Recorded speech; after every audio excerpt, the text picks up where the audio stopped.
l'actu sur King FM. Katingay. Bonjour et bienvenue à tous. Un total de 274 871 candidats vont passer l'examen du certificat de fin d'études et le concours d'entrée en 6e 2019 à partir d'aujourd'hui jusqu'au mercredi 19 juin sur toute l'étendue du territoire national et en Gambie. Mais le nombre de candidats sans acte d'état civil inquiète les autorités. Affaire Petro-Tim, l'ex-directeur général de la Sénélec, fera face ce mardi matin à la section de recherche de la gendarmerie nationale de Koloban selon Libération. Pour rappel, Samuel Sarr fait partie des personnes ayant introduit Franck Timis au Sénégal du temps de Maître Wade. International, Mohamed Morsi est décédé ce lundi 17 juin à 67 ans suite à une crise cardiaque issue de la mouvance des frères musulmans arrivés au pouvoir. Après le printemps arabe, il a dirigé le pays de 2012 à 2013 en prison depuis sa chute, condamné plusieurs fois, dont une à la perpétuité. Ses conditions de détention étaient très critiquées à l'étranger. L'ancien président a été enterré ce mardi matin dans la plus grande discrétion.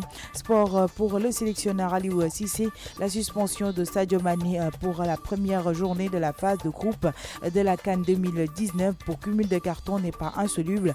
Il faudrait s'adapter à l'absence de Sadio, c'est ce qu'a fait savoir Aliou Cissé, et rajoute que ces joueurs devront faire des efforts supplémentaires. Oui, au sport. Et pour finir, nous vous proposons d'écouter le nouveau single du couple Mabo, Djubo, un titre qui souhaite rappeler l'importance de la solidarité, de la paix, de la tolérance et de la cohésion sociale pour un meilleur Sénégal.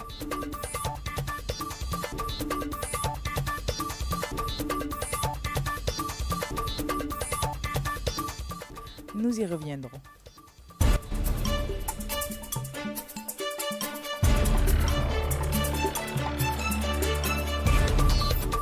Yéen a ngi déglu King FM ci 99.4. mbokki dalee nag jàmm ci seen tënkum xibaar rek ñu daal di koy tàmbaleek candidat yi nga xamante ne war nañoo jàll ci examen de certificat de fin d'études ak it concours d'entrée en 6e bu 2019 ñu war ko tàmbali rek ni ki tey jii ba suba incha allah ci fukki fan ak juróom-ñeent ci weeru juin fépp nag ci fi nga xamante ne moom moo di Sénégal ak i tamit Gambie. Waaye nag li nga xamante ne rek moom moo di limu candidat yi amul acte d'état civil nag jamono jile moo jaaxal autorité yi. Mbirum Petro-Tim ki fi nekkoon directeur général bu Sénélec dina daal di jàkkaarloo ni ki tey ji ak section de recherche bu gendarmerie nationale bu Koloban bu nu sukkandikoo rek ci waa Libération. Ci fàttali moom Samuel Sarr nag bokk na ci nit yi nga xamante ne ñoom ñoo dugal fii ci Sénégal kii di Franck Timis ca jamonoy Maître Abdoulaye Wade. Ca bitim réew kii di Mohamed Morsi nag génne na àddina ni ki démb fukki fan ak juróom-ñaar ci weeru juin bi nga xamante ne rek am na ab crise cardiaque. Ci fàttali rek moom mi mu ngi jóge rek ci mouvance des frères musulmans ca la rek daal di yéege ca bopp dëkk ba ca tub 2012 jàppatub 2013 ba nga xamante ne rek wàcce na ca nguur ga nag lañu ko daal di tëj condamné ko lu bëri yoon. Am benn boo xamante ne rek dañu ko daal di tëj giiru dundam. Condition yi nga xamante ne rek moom la nekkee woon ci prison ba doon loo xamante ne rek ñeneen ca bitim réew ñu ngi ko doon ñaawlu. Moom mi fa nekkoon ancien président daal di nañu ko denc ni ki tey ji ci suba, waaye rek dañu ko def ba kenn yëgu ko. Wàllum tàggat yaram kii di sélectionneur di Aliou Cissé daal di nay yëkkati ay kàddu jëmale ko rek ci suspension Sadio Mané jëm rek ci première journée de la phase de groupe de la CAN 2019.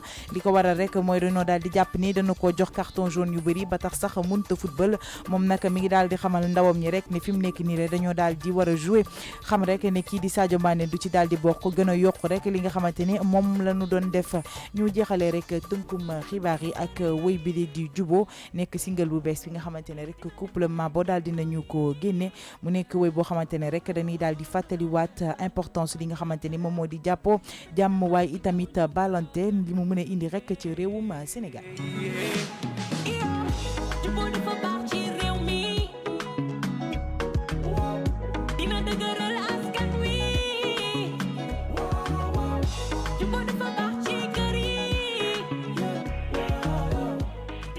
mbokki nag li la leen indiloon ci seen tënkam xibaar ñu bàyyi rek ngeen wéyal ak équipe matinale